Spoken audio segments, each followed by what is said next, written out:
Good morning, everybody. Happy Monday. Today is July 21st, 2025.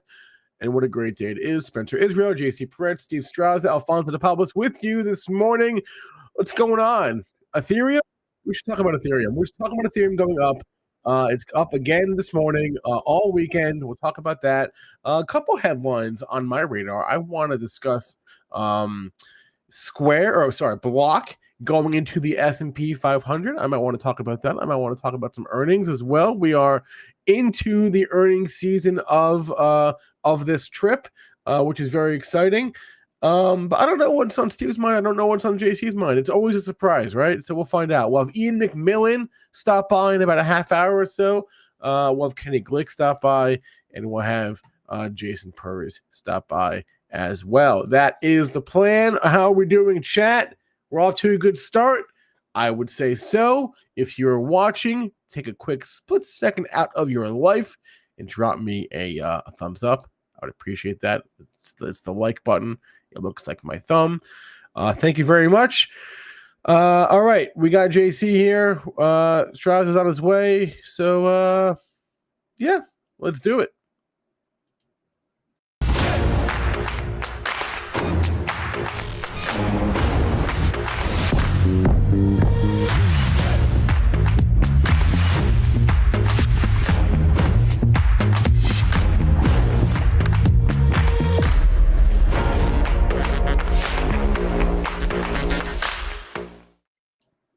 Oh, we are back.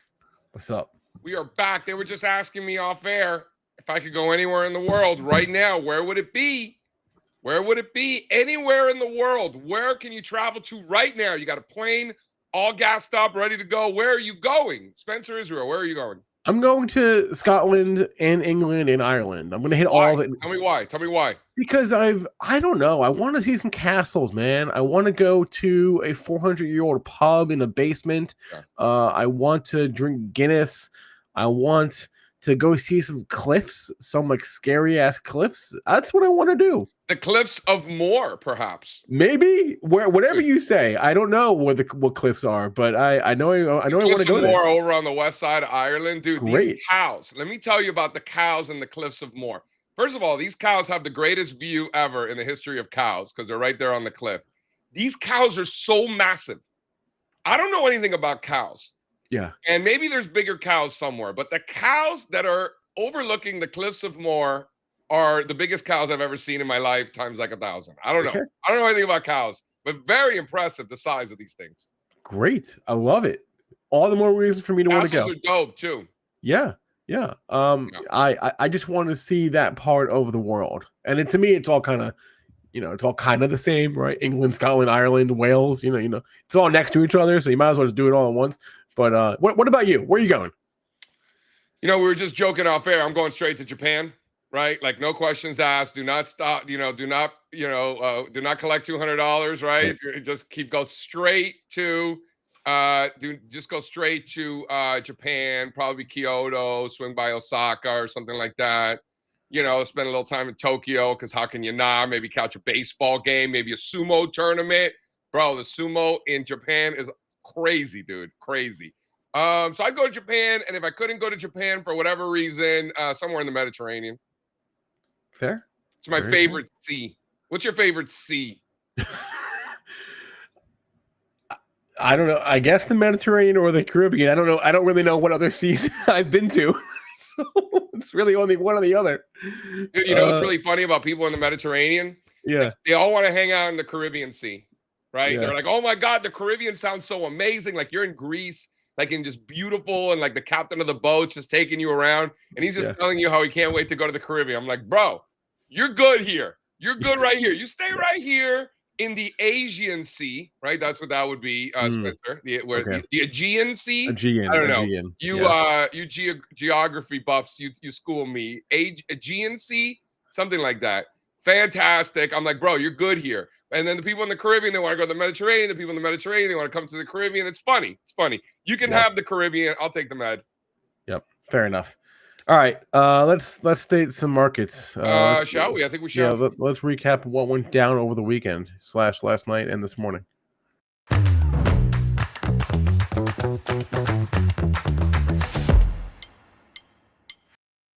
All right, ladies and gentlemen, we have the Dow futures this morning up 100 points. That's about 0.25%, 44,645. We got S&P futures up 14 handles. That's 63.50 for the S&P. NASDAQ 100 up close to 0.25%. That's another 50 handles to the upside.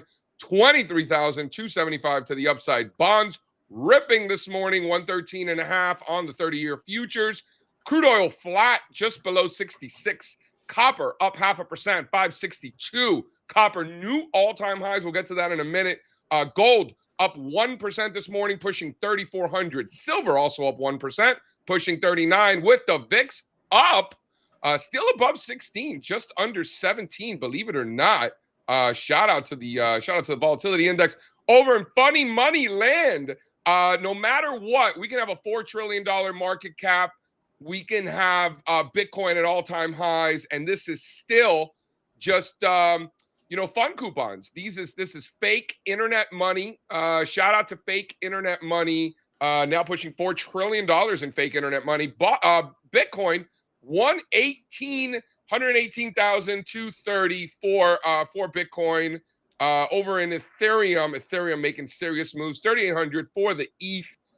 You got Solana making big moves this morning, up over 5%, 191 for Solana. That brings the total crypto market cap, Mr. Spencer Israel, 3.88 trillion. 3.88 trillion. How do we feel about the futures this morning, sir?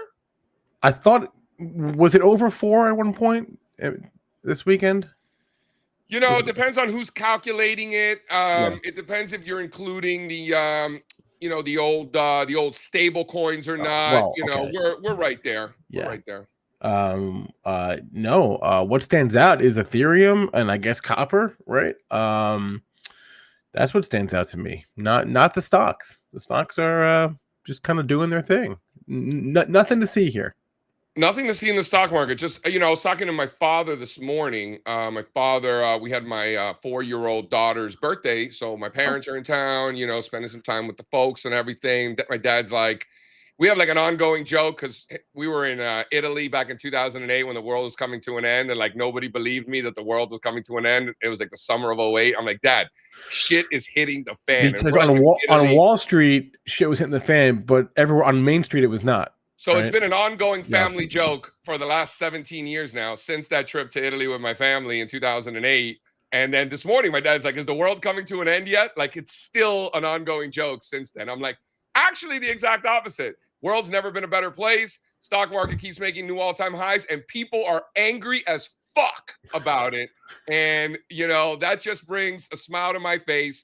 What better combination out there for the stock market with the market making new highs and people as angry as ever? It's a beautiful thing. Beautiful thing. Yeah. There is you've covered it in the conference calls. You've covered it on the show. You covered it last week with Michael and Josh. But like wherever you look, it does seem like things are going up and to the right. Really, what most are these places. People so angry about, dude? I don't know. These are some angry motherfuckers, man. So my dad was like, so he was asking me, sometimes he gets a little interested. He's like, what are these people so angry about? He's like, is it tariffs?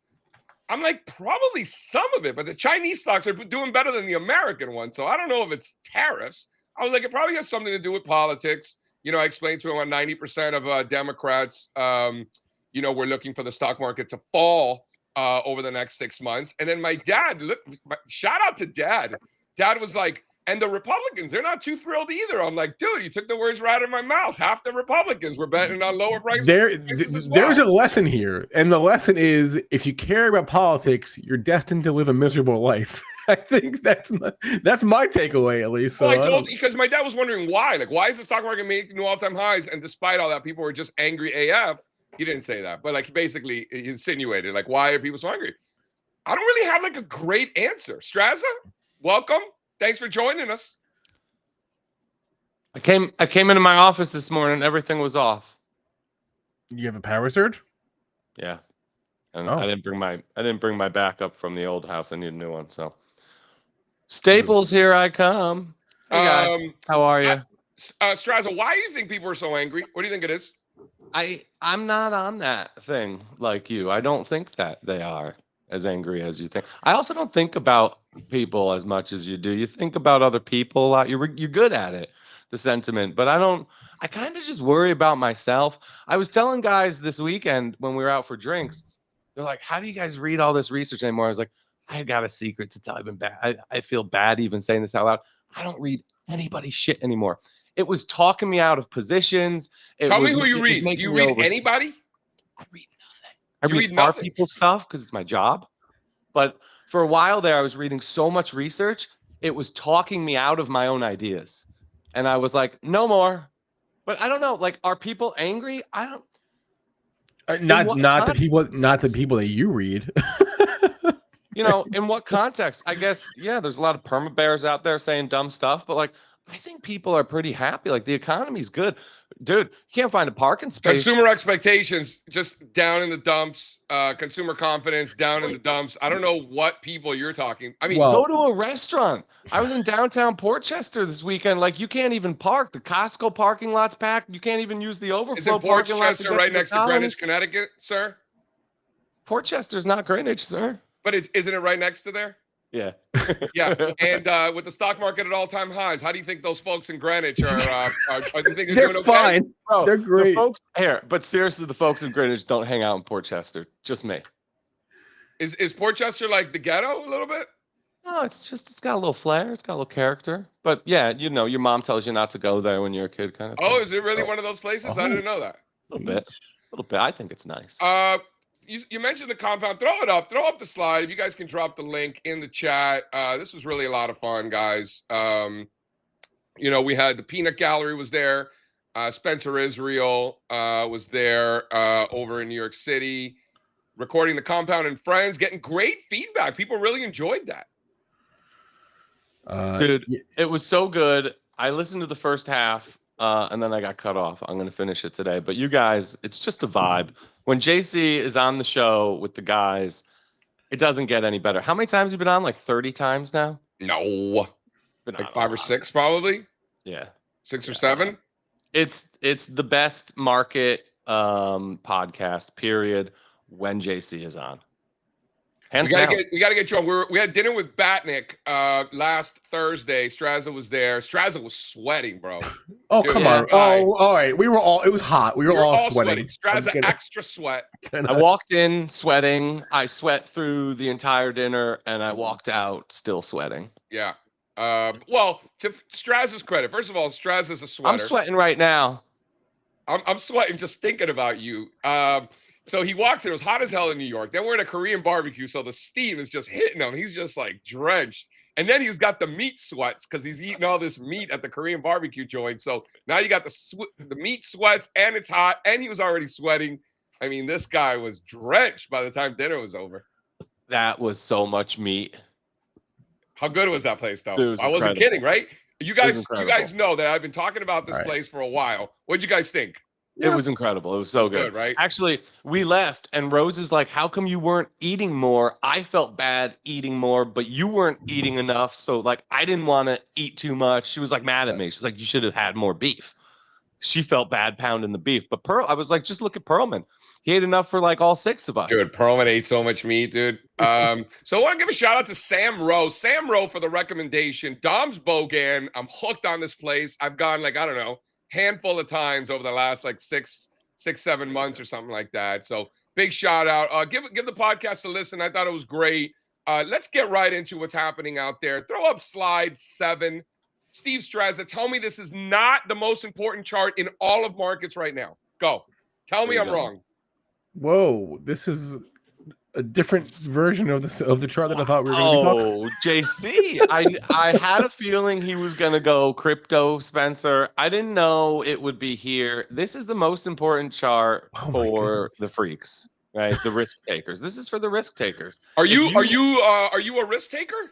Oh, hell yeah. Like, I'm involved in this chart heavily. But what this means is that things are popping off in the crypto space. It means you want to buy the junkiest ones. It means we're going to be talking about the Pepe and the Shiba and the Doge a lot more in the future. And I think that's the right place to be fishing right now. Altcoin summer. is here. When was the last? I love this chart. When was the last period of real shitcoin craziness? It wasn't 2020, 21. No, it wasn't that long ago. Yeah, it's the last time it was sustained. No, It's it the last time the wasn't. moves were. It was Dude, like you could say Q4 of last year, but it wasn't that good. It was great for the Ripple and the Cardano and the Algo and the H bar and some others, and then they gave it all back, and half of them drew down 75%. So, all right. Fine. Well, that was my point. I was going to make was like we've had altcoin season somewhat recently, but Ethereum was not playing ball during that time.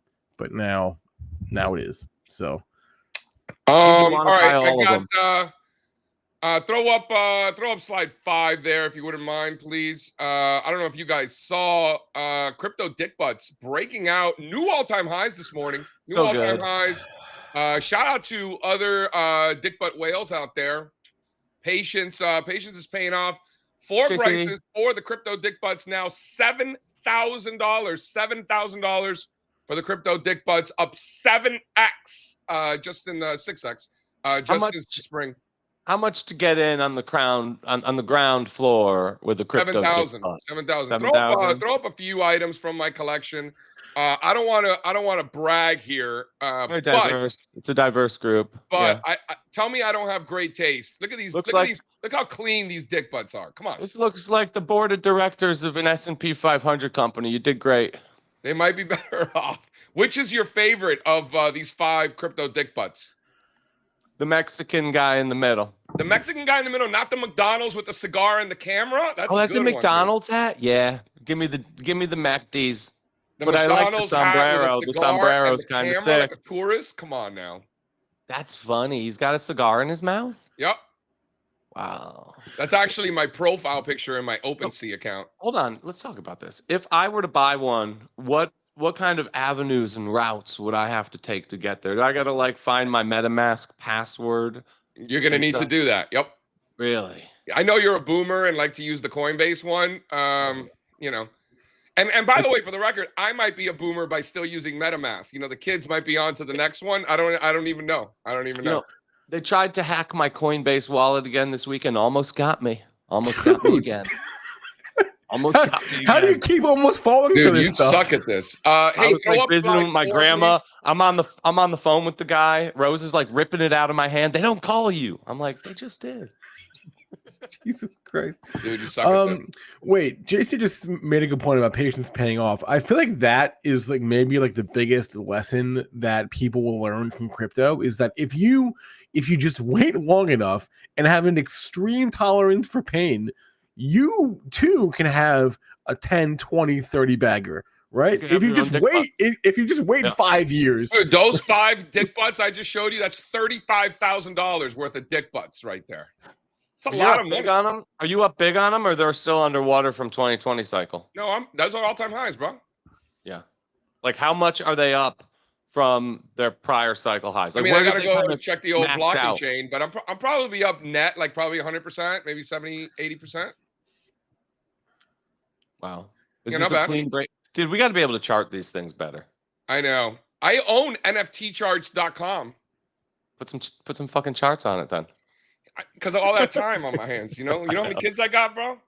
No, tell me. Can you throw up? All right, throw up the Solana. Come on. We talked about the Ethereum dominance chart. Okay. We didn't even explain what Ethereum dominance was. First of all, can we just get back to that for a second? Hold on. But this is the next one. Go back and then we'll come back to the Solana because we didn't even explain. Okay, but I like the sequence. I like the sequence that you're going in here. Yeah, you like that. So yes. And then we're gonna get to the arc, right? So we're coming full circle back into the trad fight. You see what I'm doing here? You see what I'm doing here? I like it. This Ethereum dominance, guys.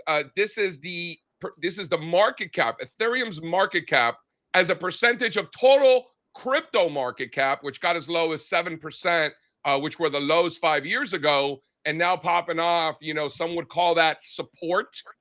Some might go as far as perhaps calling it a double bottom. Want to give a big shout out to Suey Louie pounding the table on Ethereum this spring. Absolutely nailed it.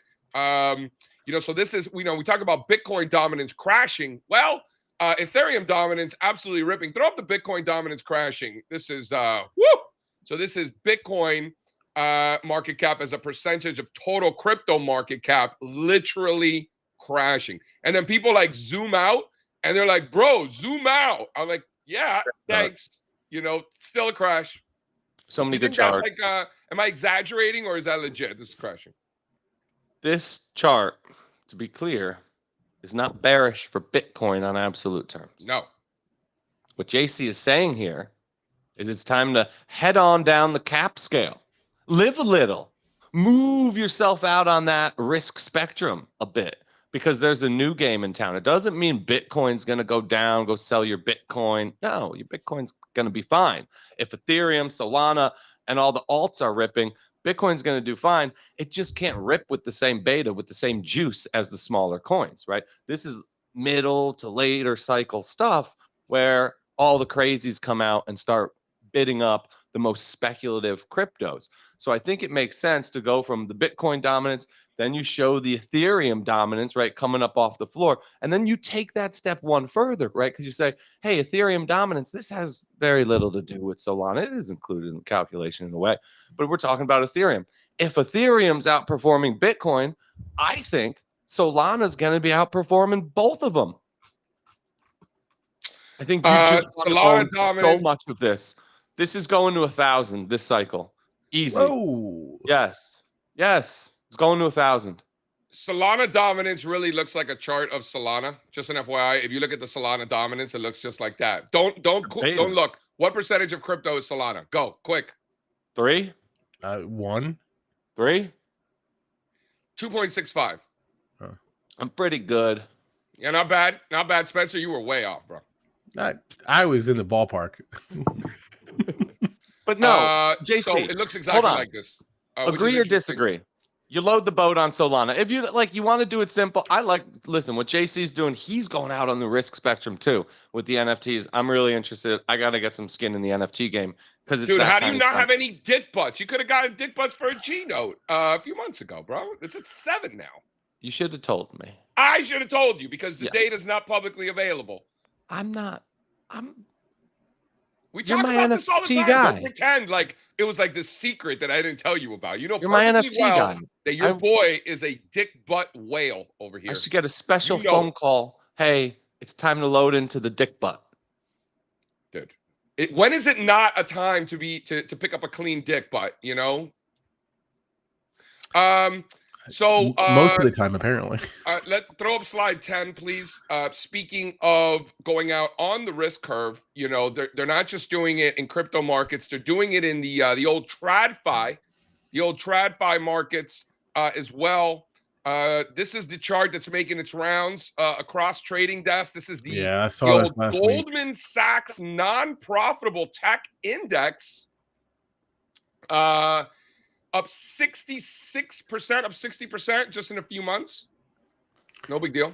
This is like they always whip this chart out whenever animal spirits happen, right? So if you zoomed out on this one, you would see it went parabolic post-COVID, right? But this is this is the ARC chart, but for Next chart, please. Next chart. Thanks. So they call it, Goldman Sachs calls it unprofitable tech. Strazza and I like to call it speculative growth. I believe we're saying the same thing. Are we not? You don't need Goldman to tell you that hot stocks have been booming. Freaking idiots. So Goldman Sachs, they're freaking idiots, right? These are clients of yours. Freaking idiots. Why don't you tell them? Tell them how dumb they are. I don't. Why don't you go tell your clients how dumb they are? Speaking of research, I'd never. Are we allowed to say that? I don't think we're allowed to say that. So highest levels. By the way, you talk about animal spirits, Mr. Spencer Israel. Highest short interest ever in ARK. So these spirits that you speak of, animals or otherwise, are betting against this thing at the highest rates ever. The kids and wife are really questioning what kind of morning show I watch for market prep at the moment. Turn down the volume, Smash. You got children. Smash. I ask myself that question every day, so don't worry about it. I do wonder who are the people / firms that are shorting in this environment. I wonder if we know. We were just talking about this. We know they're hedge funds. asset managers, we have the data. Because they have to report it. But I also wonder though if it's like if it's random retail people who are they're seeing included, but they don't have any money. It's mostly. I mean, they're not going to move the needle. Like random retail people that are broke, like they don't actually make an impact in the market. These are institutions from an asset standpoint, right? JC, he's right. Who the hell is doing this? Like, who is actually making these decisions? Asset managers and hedge funds. We know. What do you mean? They're shorting biotechs too. I got Larry reaching out to me like, why is there regional so much short interest in regional biotech? banks, small caps, transports? They're shorting the trannies. People ask me why is the short interest so high? I go, I don't know. It's crazy. Real quick, I know we're going to bring on Kenny just now. Just a couple of fun facts. ARK is up 37% this year, highest short interest ever. And remember, if you own a stock, you're promising to be a future seller. If you are short the stock, you're a guaranteed future buyer. So there are the most amount of guaranteed future buyers in ARK ever. ARK 37% this year. S&Ps are only up 7. Over the last 12 months, ARK up 60. S&Ps only up 14. So this whole thing, this whole lie where these fucking assholes lie to you that you need to buy good companies and with good fundamentals, they're fucking lying to you. Well, that's what I was about to say. Actually, see, this move is not driven by anything real. This is merely a short squeeze. This is not a real move. This is don't trust it. Oh yeah, all that money in our brokerage accounts, it's totally fake. We gotta give it all back, Spencer. Is that right? It's just a short squeeze. That's all it is. Yeah. Here's what I'll tell you about my hot stock. Where in the CFA textbooks do they tell you about these dick bucks going up 6x in a couple months, huh? Where is that? That's a one-sided market. There's not enough sellers. Momentum, relative strength, trend identification. The rest is bullshit. They're fucking lying to you. Okay. Steve, what do you want to say? Listen to me.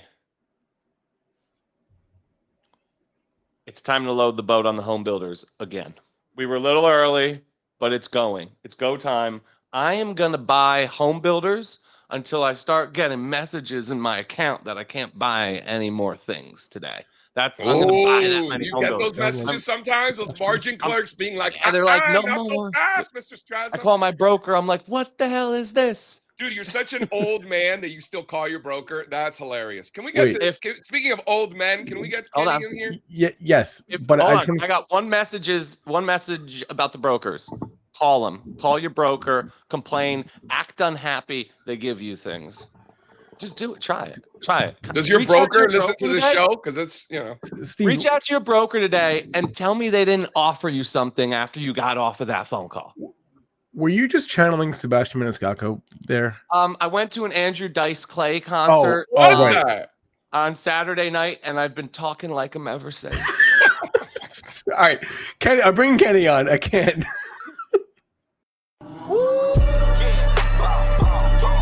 It's been a long time coming. They ain't come from my club, they tugging. Putting up numbers, 99 pounds, and I still kept it 100. Hola. Yeah. Oh, Mr. Kenny Glick. I'm over here now. Wait, I was over here. Now I'm over there now. I'm over here. Hour back. Get it? Somebody mentioned dice. What year is this? Yeah, that's exactly. Hickory dickory dock. Bro, dice is no joke. Don't do it. No more. I'll just say one thing. The man has still got it at that age. It's absolutely incredible. He went with John Lovitz, who also, by the way, is so underrated. You saw John Lovitz? John Lovitz. Wow. They're like best friends. Wow. Are they? Lovitz back out at the end, and they did the nursery rhymes together. It was Oh my God, that's hilarious. That is hilarious. Actually, his last show was genius. Just him struggling to make it back as a comic living in Vegas, and that's what the show was about. It was really awesome.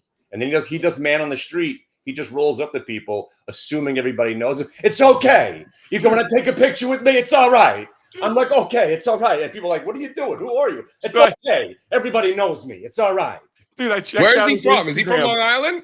You're right. Hey. Oh, is he? Yeah. He's from Brooklyn, isn't he? Yeah, he's going up. Technically, Brooklyn is on Long Island. Technically, dude. He goes up to people in the supermarket, go to his Instagram, and goes, "Are you the one who wanted my autograph?" Yeah. It's the funniest thing ever. He is funny. Good to see you, Kenny. Good to see you, man. Hey, all right. Good to see everybody. Kenny, did you get my messages? You and me going to Paramus next week. Somebody was waking me up at 6:50 texting me. It was you, I guess, right? Yeah, that was me. Man. You coming? I'll meet you there next week. I had back-to-back concerts this week, and I'm glad to be here, man. Next Wednesday, 10 days from now, you and me, Paramus, New Jersey. Paramus? Yeah, we're going to Paramus. We're going to go get our world coin together. Don't worry about it. You and me. Cool. Paid for by Open Door Technologies. You guys talking about real estate? They have something to do with real estate, right? Dude, super high short interest, that thing, right? Yeah. And we just all right, tell me more. We were just talking about this because it was like my son, he's like, Dad, thanks for this one. I sat and stared at it all day. I'm like, okay, it took a day off. Watch what happens on Friday if it pumps again. And we were at the beach, so we missed the move. But if you were looking at Open on Wednesday, that's when you first got the pump. Thursday was equally as good. It just was a short instead of a long, and it gave back a big chunk, but it held the prior day VWAP at around 160. And then the late day buying showed you that the players were still around, and then you gap and you go the next day. Just because something didn't treat you well on Thursday doesn't mean it's not going to be your best trade on Friday. And the list goes on and on and on, especially with the Qs, the joke of the Qs, the QS. The ironic trade on QS was that it was a short coming out of the gate on Friday when we were all looking to buy it, and it pulled back to the prior day VWAP, held it like a champ, and then we bought some $14 calls and the stock rallied $1. I mean, I've been saying this for quite some time. This is by far the greatest trading because it's nonstop. Before you have a chance of having the fear of missing out, there's another chance on something else. Don't miss this one. Oh, you missed that one? Don't worry about it. Here comes another one. So it really is it's the greatest time to be a trader, greatest time for us to be doing what we're doing here. What's on the move this morning, Kenny? It's all the same ones. It's SBED, it's Open, but I got to keep an eye on Cliff, CLF, and Verizon because those are the earnings plays. The crazy thing is we have this trade that I've been doing for 12 years now that never fails. VWAP breaks on earnings reports, and they're becoming boring. Oh, right, that one worked. Yeah, great. We're so distracted by some of these $2, $5, $20 stocks going 5, 10x that we're forgetting that the Bank of America trade was awesome. The JP Morgan was pretty good. The Goldman Sachs was awesome. UAL was pretty damn good. And every earnings report that's come out, we've had enough activity where we've made some money on it. It's just become like, that's the standard. That's your bread and butter, but the action's over here, and it's been phenomenal. So I'm sticking with these names. Again, ASTS hit 60 this morning. Everybody forgot about that one. It turned around, made it right to 60. Big fan watching that one. If it breaks 6, he just tagged it this morning. So just there's so much going on. But, Cliff and Verizon, the earnings plays. Open, I'm looking for the fade again today on. And our friend NVTS, which I think we're all still swinging, woke up from the dead.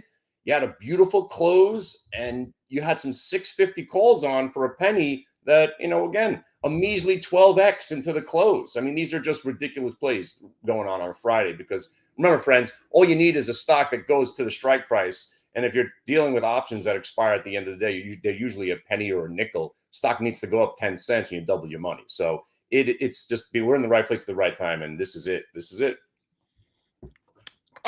Give me a big cap name that's on the move this morning, long or short. Big cap. I'm looking at the chips because AMD's had a big gap and it's been giving it up. So AMD, something's up there. The chip stocks were gapped and it's rolling over. So I'm looking at AMD. I'm looking at obviously NVIDIA and Microsoft. Microsoft's the only red one on the screen right now. So there is some fading going on right now, and good. We need some sellers. To me, the QQQ right now is the ATM machine. People are cashing out of it slowly to buy these crazy stocks underneath, and that's the name of the game. Money's not coming out of this market; it's just rotating. That's a great quote right there. You guys hear what he just said? Money's not coming out of this market; it's just rotating. The way I learned it from the great Ralph Acampora is that sector rotation is the lifeblood of a bull market. Ralph said it his way. Kenny, as Uncle usual, Ralphie says it his way, but they're saying the same things.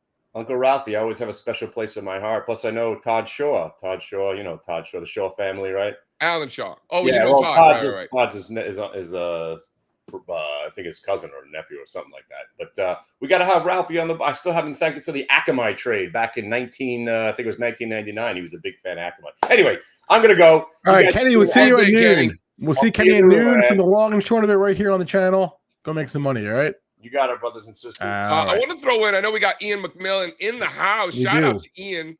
Strazza, come in real quick. I wanted to throw in slide 2. You know, we're talking about crypto at all-time highs. You know, these shorts are getting the crap kicked out of them. You know, people are angry. Stocks keep squeezing. You know, what can throw a wrench in this situation? You know, what could ruin the party, maybe even temporarily? I think it's this right here. I think all eyes got to be on the U.S. dollar. You know, it's easy to overthink the U.S. dollar. It's kind of like the old mantra. So you probably don't want to do that. I don't think this is necessarily overthinking it. You know, we want to think a few steps ahead. You know, what can sort of derail the amount of strength we're seeing in this market. I think the dollar, I think that's one for sure. So all eyes there. You know, we're running into those former support levels from April.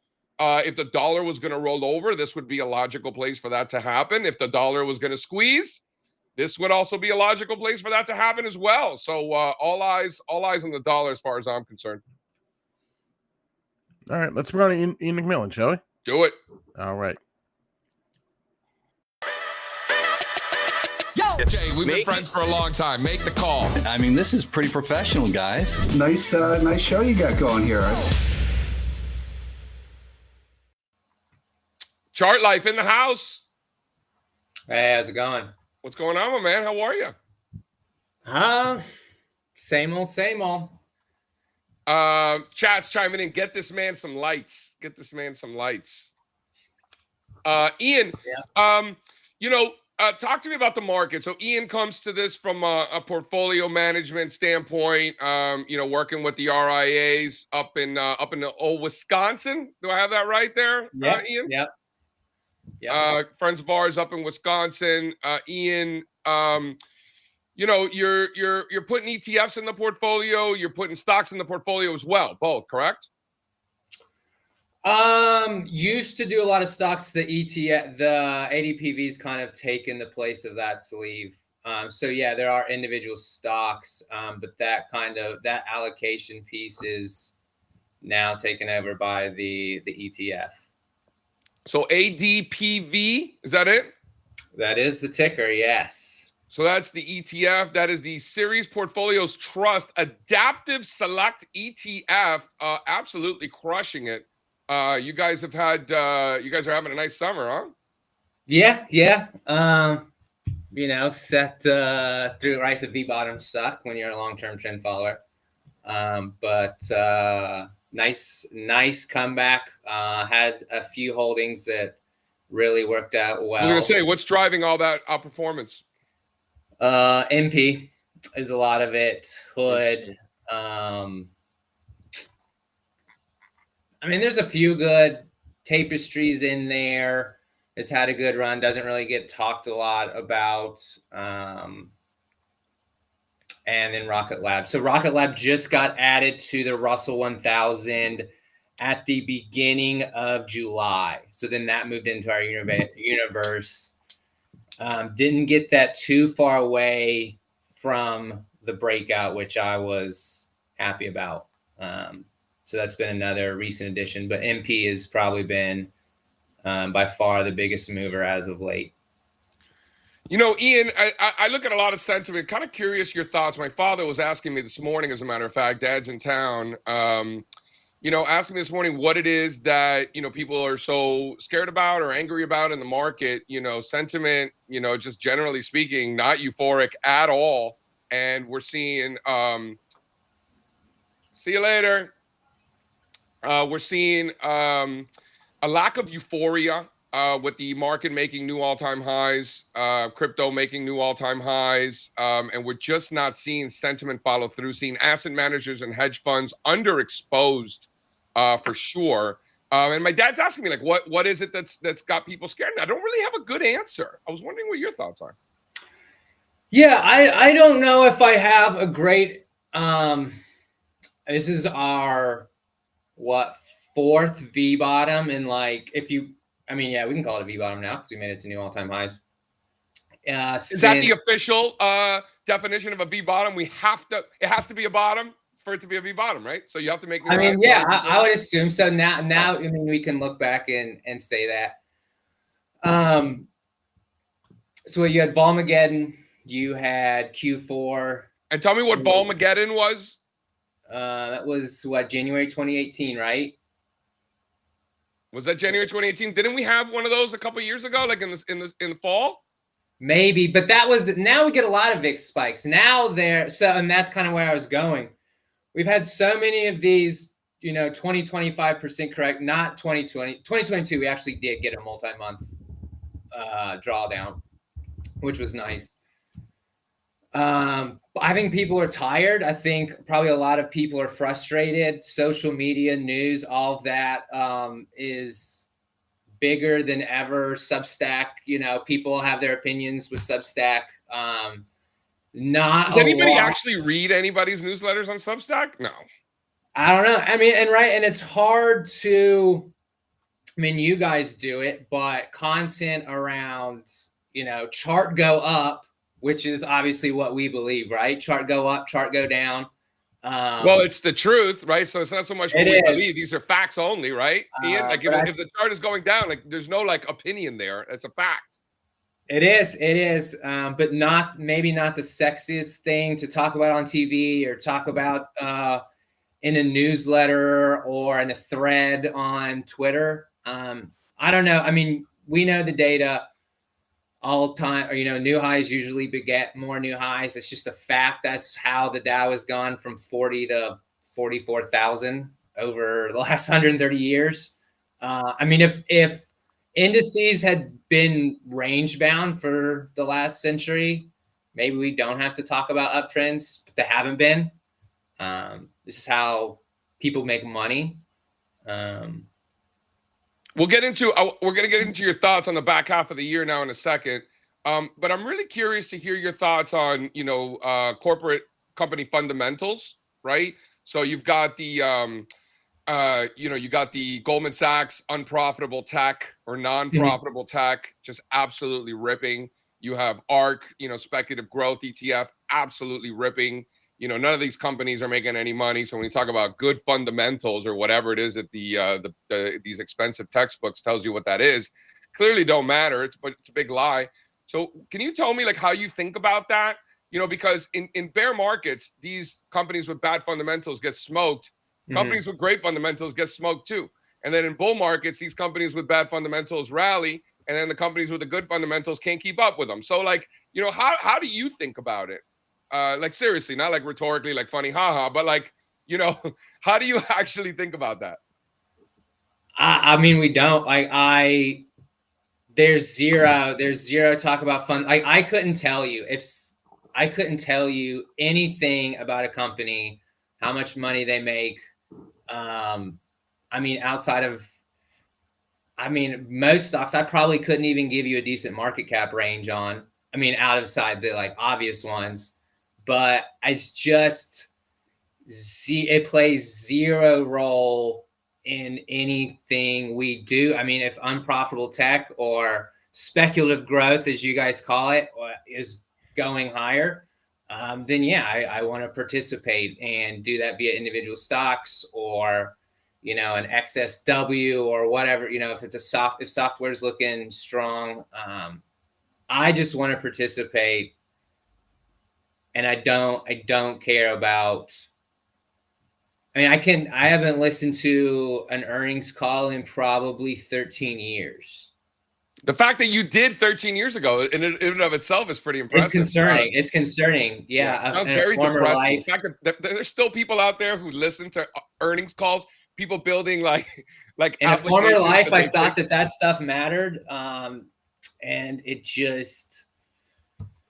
it doesn't. I can't tell you how much that stuff does not matter. Maybe short term for like an earnings reaction, but then earnings reactions, those are a coin flip these days too, right? And it's not even about the earnings themselves. It's about what was the reaction. I've seen those go, a double beat and the stock is down 10% pre-market. And we've all seen the opposite. It's all just pointless to me. What about like conceptually when you're thinking about like allocating money into areas that you know for a fact, whether you know anything about the companies themselves, the groups like ARC, like some of these small cap areas that you know for a fact without even looking, these companies don't make any money. These are speculative growth or non-profitable tech. Like, do you think about them as a category, or are you looking individually at each name regardless of what buckets they fit in? No, definitely a category. Like it's, so we actually own the 2X ARC for clients. I put a tweet out the other day about how you should be using leverage, and people thought I was being sarcastic. I was not. I absolutely think that most people should be using leverage if you can emotionally and mentally handle it, which with some time, I think most people can. But yeah, no, as a whole, right, we're big ETF right now that our individual stock sleeve is kind of taken over by our own product that we built. A lot of the rest of the portfolio is we want to call it thematic. So yeah, look how many ETFs we have out there now. I mean, anything is fair game. So yeah, I think about it more as a whole. Usually we'll go into sometimes look at like the top 10 holdings of an ETF just to see what those charts are like. But I mean, you can also find almost the reversal approach of what's a stock we like. So Rocket Lab, well, there's a lot of these aerospace and defense ETFs that own Rocket Lab, and that area has obviously been super strong. There's quite a few names there in aerospace that have done really well this year and over the past few years.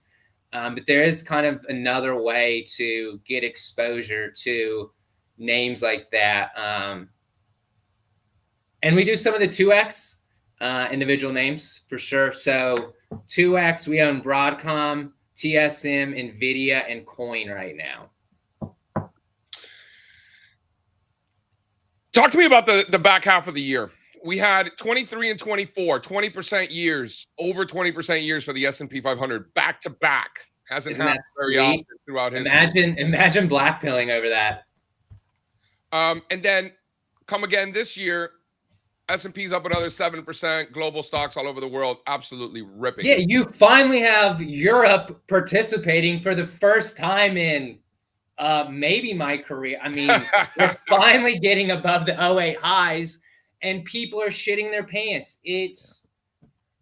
I don't know, you finally got the most global participation. I mean, there's potential that we could finally find something outside of the US that beats the S&P for once. If the rest of the world, well, don't forget, last year China and Israel both outperformed the S&P last year. And they had a good start this year.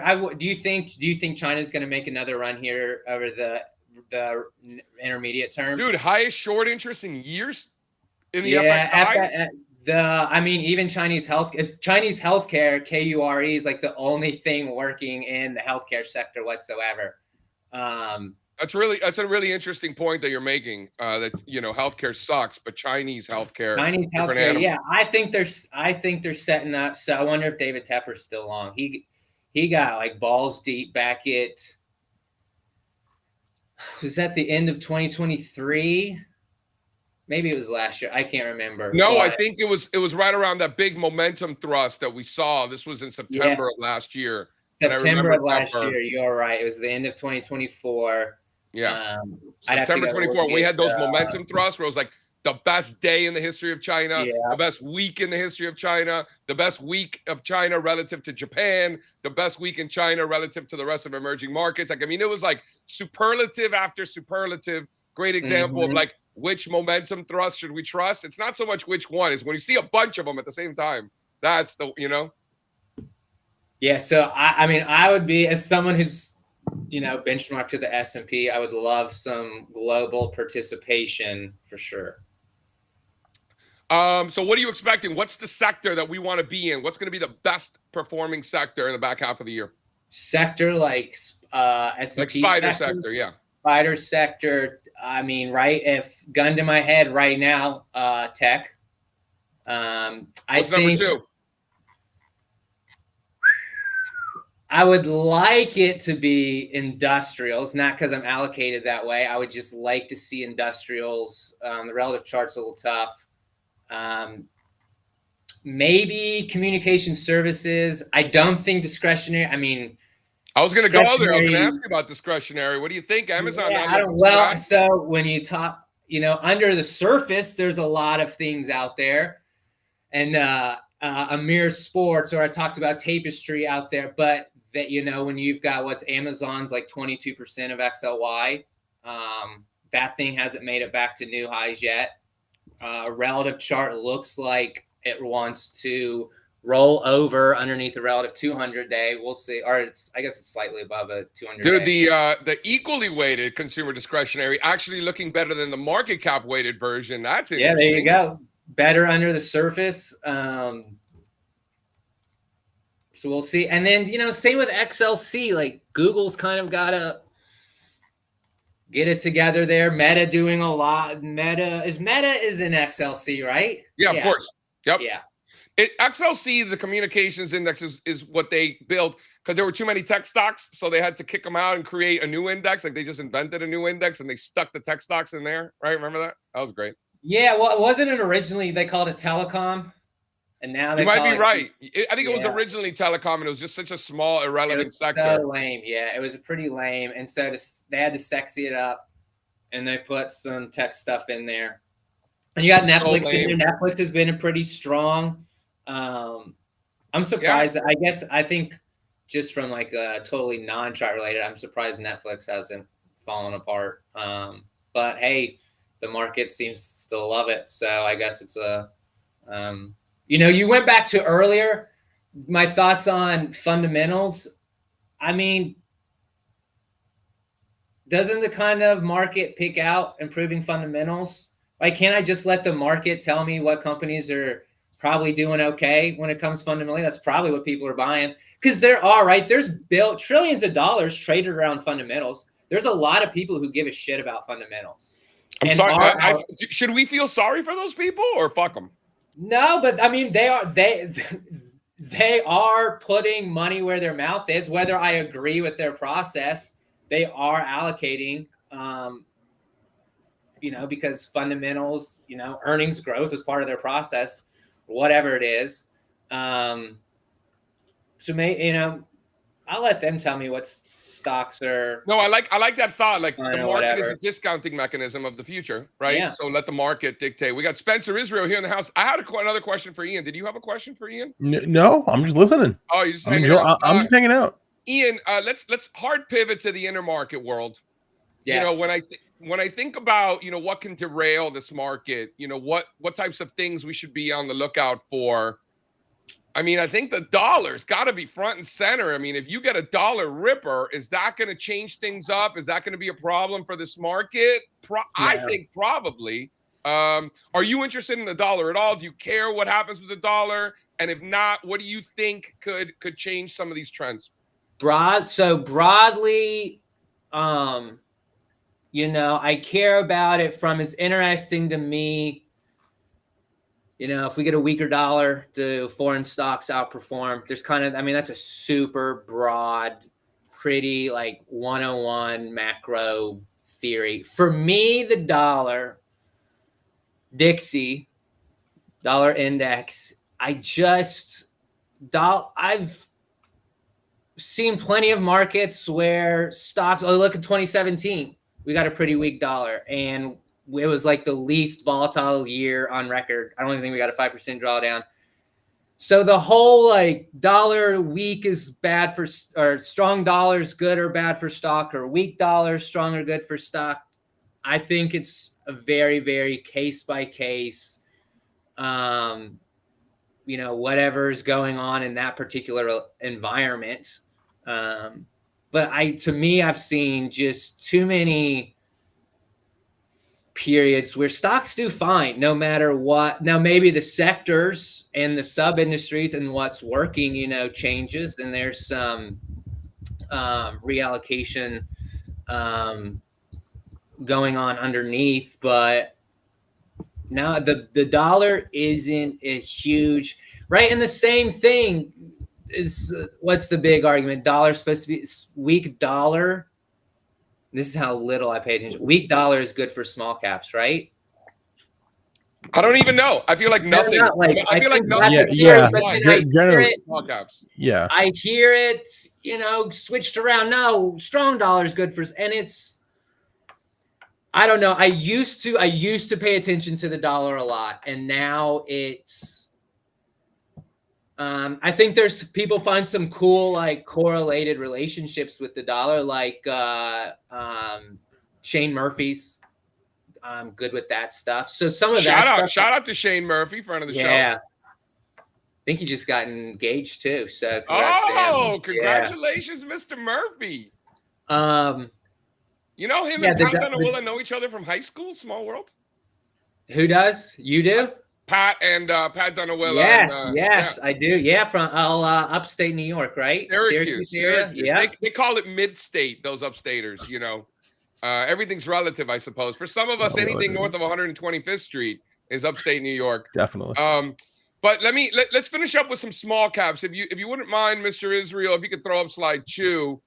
You mentioned small caps and whether or not they should move up or down with movements in the dollar. I'm with you on that. Who the fuck knows? But the small caps, you talk about what's good or what's bad. It seems like nothing, no matter what, has been good enough to get small caps going. Not to mention they're always kicking out their best players, so keep that in mind too. Any thoughts? Any thoughts on the small caps? Super high short interest, new 52-week highs in short interest. Think about what's in the Russell 2000. A lot of banks, a lot of biotechs. Also, new 52-week highs in short interest in both of those industry groups. Do you think the shorts are going to be right, Mr. Ian McMillan, or are we going to get a face ripper in the back half of the year where small caps lead as all these underperforming portfolio managers need a way to play catch up? No, I don't think that they turn it around. I don't think they outperform. Love to see them participating. Love to see them above a 200-day. It's starting to flatten out, actually. But yeah, I assume a lot of that short interest is, right, to kind of a point I brought up earlier, there's tens of billions, hundreds of $billions thrown around in these market neutral strategies that have got to be short something, and they're probably using relative strength like these shitty ass biotechs and regional banks. And so they're just going to keep hammering that trade, because where are they going to go short XLK or Mag 7 or any of that? No. So they've got to be market neutral or some degree of short. And I think they're just going to keep hammering, it is, and small caps. Why wouldn't you continue to short the most underperforming areas of the market? Because even if they're going up on an absolute basis, that's not their problem. That's not the problem of these funds. As long as they are making their spread, biotech might be going up 6, but if their software's up 16, that's fine. They've made their 10%, and that's a successful trade to them. We'll finish up with this last chart. This is what Ian's talking about, this massive underperformance from small caps. If you could throw up that new slide 2 there, guys. This is what Ian McMillan is talking about here, folks, with small caps getting smoked on a relative basis. So Ian's thesis here, people shorting it, just trend followers. Got some, some potential momentum divergences there, but to Ian's point, not really a lot of evidence of any kind of outperformance moving forward. I guess I'm with Ian. I got to see it, right? I got to see it. Yeah. I would love for it to happen. I'll be there to participate, but right. we gotta get moving if it's gonna do it. We got to see it. And what do you think it's going to take? Like, what would convince you to be like, oh shit, these small caps are moving? I thought banks would turn it around. I thought, and I don't mean to put a macro hat on, I thought with higher rates, and right, that's, I don't want to get into banks and what banks and do and don't do, but right, that's kind of their, bigger spreads on their lending. I thought it would be a bit. Now, some of the big banks have done great. Your JP Morgan, the relative chart on JP Morgan, holy shit. Yeah. If that thing can break out. That's like, that has been in a relative base since 1987. That's the year I was born. So if that thing can break out, maybe that leads to it, but like, I mean, your Wells Fargo's, your JP Morgan's, your Morgan Stanley's, Goldman Sachs, Bank of America, they look fine. The regional banks, there's a few here and there, but as a whole, regional banks up 25% over the last 3 months. This compares to the S&P just under 20 over the last 3 months. I mean, it's a big move, but to be fair, a lot of things have been moving. You're getting a little more high beta there in the regional bank, so it makes sense. Yeah. All right. So if we start getting in some, more strength out of the regional, and then the quote unquote, and I quote, this is a technical term, the shitty ass biotechs, right? Is that right, Ian? Did I say that right? Yeah. Shitty ass biotechs. If they start to get going, and these components, these heavyweights within the small cap space get going, we could be talking about a different kind of environment, right? But we got to see it. Got to see it, and maybe you'll see it. PSIL, psychedelic. I don't know if maybe some of this higher beta biotech stuff kickstarts like your IBBs and all that. I feel like cannabis stocks are trying to make a move, but you can, those have tried quite a few times. So we'll see. Every time these cannabis stocks start making a move, that's how you know. That's how you know. No, that's how you know that things are moving here. All right, let's one more time, Ian. Give the folks what's the ticker symbol on that ETF? Tell them the name of the firm. Where can they find you? All that good stuff. ADPV is the ticker. I live in Charlotte, but our firm is located outside of Milwaukee. Yeah. Shout out to Charlotte. I haven't been there in a minute. Actually, just left Charlotte. We just moved out of Charlotte last month. So where are you now? We're out on the lake. So we got out of still in the suburbs, even further out in the suburbs. Closest gas station is 12 minutes, JC. I love it. How are your Cocks going to do this year? We're going to do great. Going to the season opener in Atlanta. We're going to be good. We got a Heisman contender quarterback. Do we? Okay. All right. I guess we'll see. Right. Ian McMillan, ladies and gentlemen. Thanks a lot, check out Ian. the Adaptive ETF. Y'all take care. Adios. All right. I know we got a hot, but we got Jason Purse in the house, and then we got to do some recess, I hear. So let's bring on Jason, and then we'll do some recess.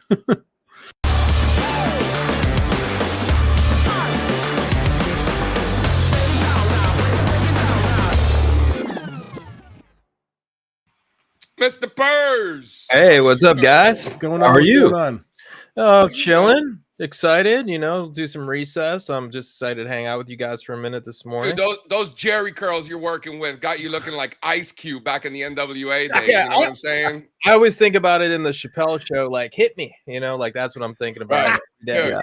Dude, you rock those, dude. I couldn't rock that like you. Like you wear that so well. It's very impressive. I'm a little jealous. I got such straight hair, I can never pull it off. Maybe I get a perm. What's up, big worm? What's up, big perm? I'll get you some moisturizer. We'll work on it. I love it. All right. I mean, hold on. Can we just? I'm gonna just steal the show here for 1 second, and then I'll let you riff. Throw up slide 22, please, if you will, my good man. How can we not start here? We got Jason Purse in the house. Copper futures closing new all-time highs. No, I love this. You and I, we've been talking about this a ton, which is it's so important to see this moving, and Steve and I did a whole commodity report on this recently, which is we were talking about this moving and starting the rest of the commodity rally, which is we usually see gold move first. That happened in 2024. Huge breakout. Nobody paid any attention to. Then we get to copper. Finally made a move. Actually, last year it started. Gave it all back very quickly. Then it moved up once again. Now it's just closing at new highs over and over again. I mean, it looks great. And this is kind of just telling me what's going to be next, which is probably energy, probably oil. Now, once again, it's got to show up in the price. It's got to show up on the charts. XLE has that massive top that we really want to see break out. And when we see that break out, like I'm saying, oil's probably going up quite a bit. I'd say oil at least to 100. Everybody loves the even numbers, but at least to 100, probably 110 pretty easily if we get XLE back at the old highs. The rest of the commodity complex is starting to move. I think gold miners are getting very junky. I think we're at the point where we can get into the juniors and the explorers, and basically a hole in the ground with a wire standing next to it. I saw your quote the other day from Like that? That was great. Yeah. So I mean that's where we're getting to in this market. So we're getting in this junky area of gold miners, and I think copper miners are going to really start to take off next. So I think it's really exciting time to be trading in the precious metal space. It's a great time to be a part of the gold rush. Our subscribers are loving it. So it's just a good time to be in the market. Strazza? How are you, Jason? Hey, Strazza, what's up, buddy? Not much. I love what you're saying. Commodities have arrived. It's not that the commodities super cycle is just beginning. It began many, many years ago with the biggest bang we've ever seen off of the 2020 lows. 5 years ago. It took a lot of time. 5. It took a lot of time to digest and consolidate those gains. Well-deserved digestion. And now they're ready to bang again. And you're seeing it. If you just look at a chart of XME, I mean, metals. They're ready to bang again, Strazza? All right. Like Jason said, they're mooning. Yeah, they're ready to bang. Birthday recently. I mean, come on. So I just banged into some AG calls. I did the KRE calls. I did the nail calls. I'm hitting weeklies when I can on bull flags that look like regional banks or First Majestic Silver. That's short-term stuff. I'm just looking for a quick pop and get my money. Let's talk about the regionals, because Ian mentioned, he was thinking this, they weren't doing very well. And like you and I have talked about this, when you go inside of the regional ETF, you see all of these banks are actually, some of them are doing really, really well. It's just a kind of terrible constructed ETF. The regional banks confuse people. I want to be clear about one thing. That was a high energy interview. We talked about banks a little bit. They don't need higher rates. Banks are dying for lower rates. It's a new thing. A lot of people haven't gotten used to it yet. Banks will get destroyed again if we go into some sort of rate hiking cycle. Banks are cheering on the idea, just the simple prospect of lower rates. It's different than what we're used to, but that's where we are right now. They still have some balance sheet issues that need to be shored up. Banks want lower rates. Say this again 10 times. Banks want lower rates, not higher rates. It's a new thing. Get used to it. They're getting them today. Yeah, that bull flag's going to go. Well, people don't know, the yield curve is so important when you're looking at the banks. You got to understand, like, where are they getting their money from? Where are they lending from? The short end of the curve. Where are we lending from? The long end of the curve. Okay, so what do banks want? Well, the short end of the curve to go down. And as that spread continues to get wider, the more money they make. And so I think that this is actually a pretty good environment for the banks, as long as the yields don't go much higher or the Fed starts talking about hiking. I think them talking about cutting is going to only help the banks. Fed comes out and starts talking about hiking. Regionals are down 5%. Everything's probably down 5%. Let's be honest. This just in, CryptoPunks 180,000. Dude. Yeah. Okay. That's a 3x on the crypto. I don't want to hear you talking about NFTs anymore. You're the one who keeps asking me about them. I'm pissed off. Can we do a recess? Better be pissed off than pissed on. All right, let's do a recess and then let's get out of here. All right.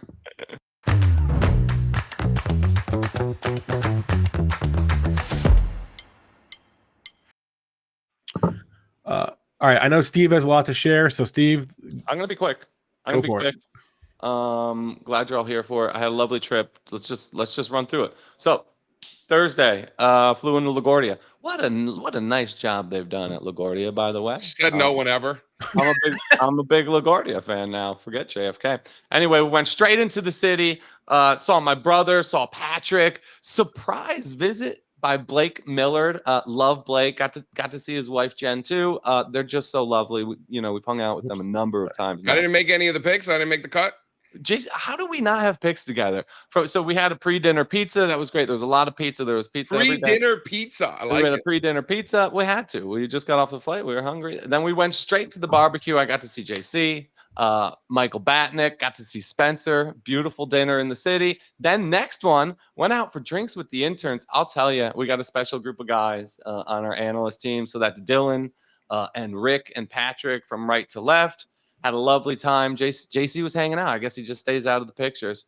Doesn't like to be doxxed, JC. Understandably so. And then next day, Friday, I can flip it to the next one now.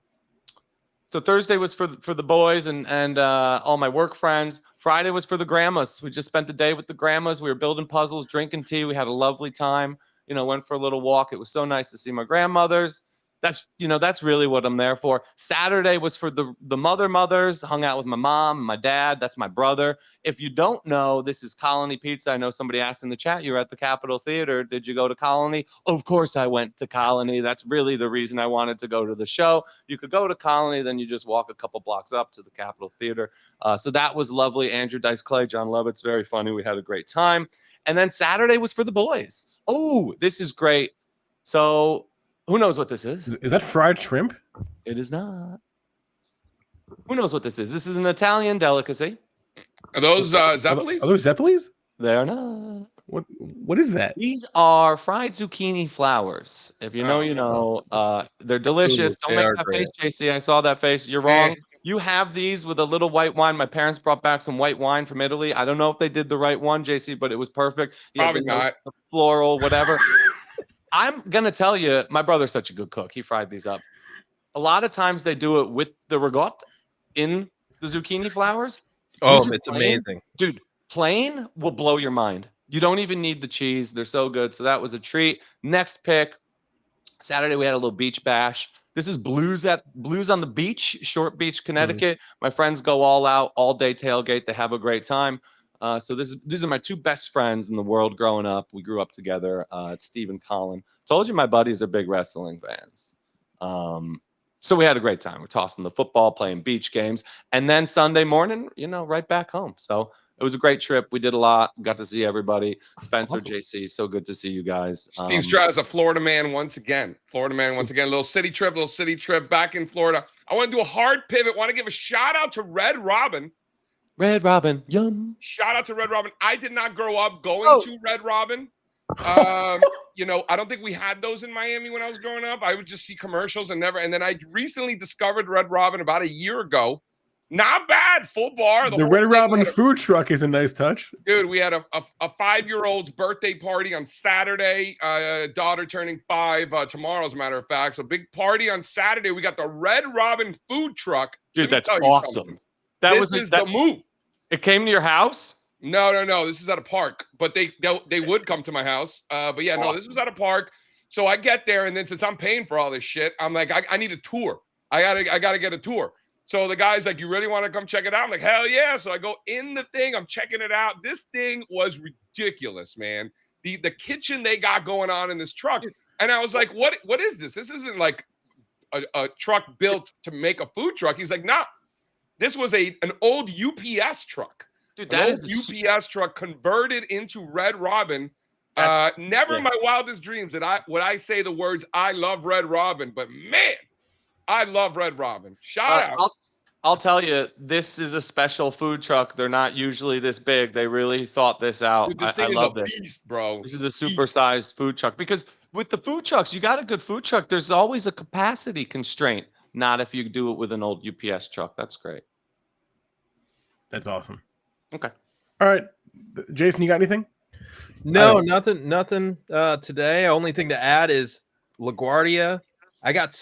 Somebody told me that when we went to New York the last time, because I drove and I was like, I'm never going to LaGuardia again. That's been my It's a good rule. It's a good rule. I got stuck there for 3 days when I was 18 doing shows, and I got stuck in the airport, and Delta wouldn't fly me out. They wouldn't give me a hotel or anything. So I've just been like, I'm staying away from it. Everybody's like, it's so much better now. I'll believe it when I see it. Maybe one day I'll just have to fly in and just check it out. But it's beautiful. Saying it. Yeah. No, you're saying it. I'm kind of into it. Yeah. I want to give a shout out to Fiorello LaGuardia, former mayor of New York City, who did everything he could to make marijuana legal in New York. Shout out to LaGuardia, the mayor, better than the airport. All right, let's get out of here. Kenny Glick going live at noon. Short request live at 1 o'clock. Email your requests into the email on the screen. Questions at stockmarketmedia.com. We'll be back tomorrow morning. Thank you, Jason. Thank you, Ian. Thank you, Kenny. Thank you, chat. As always, go make some money. All right. Adios. Buy everything. Buy everything. I can't take no loss.